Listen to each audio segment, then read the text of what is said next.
You shall know the truth, and the truth will set you free.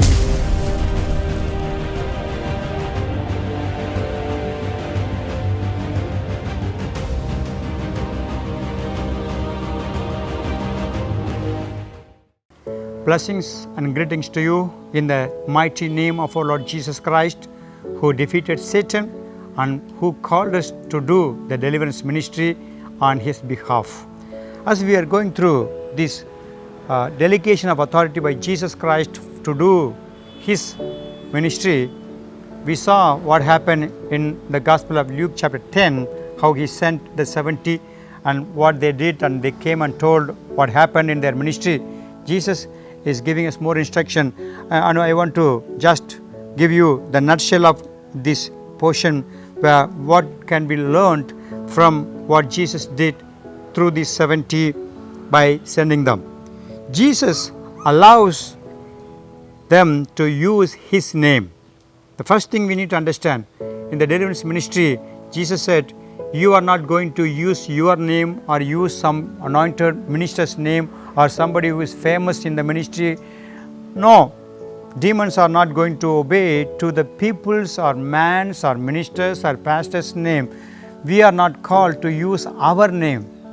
Also, we are not called to use our strength like physical body, our appearance, our tone of voice. No, Jesus said, use my name.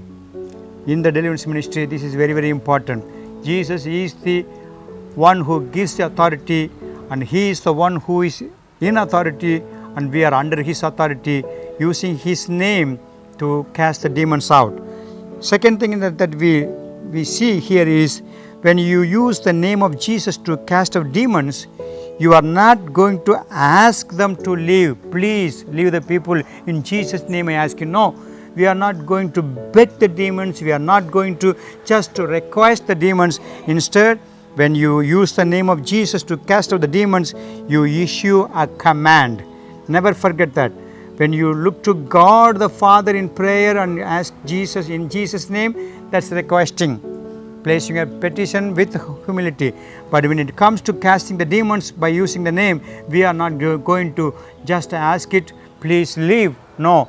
We are not just begging and using a small way of humbling ourselves before Satan or demons. We need to command. Here we see how we have understood the authority is going to be manifested through the command.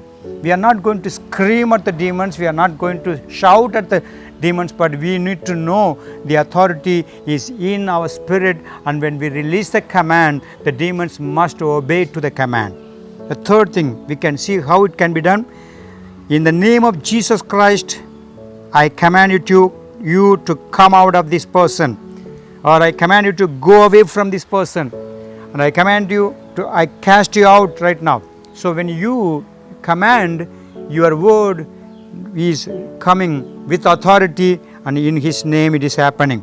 The fourth thing that we can see here is, when we use His name to go and do the ministry of deliverance, actually we are sent as representatives, and we are authorized to use His name to get kingdom work done. This is a kingdom work. Two kind of kingdom work is done through this deliverance ministry. One is establishing the kingdom of God through the gospel, and destroying the kingdom of Satan through deliverance. So let it be understood, we are representatives of God's kingdom work as we do the deliverance. Father, help your people understand what you are telling us. Jesus, your name is fully with authority. We have been given the right to use your name to command the demons. Let it be seen in your people's ministry. In Jesus' name I pray. Amen. God bless you.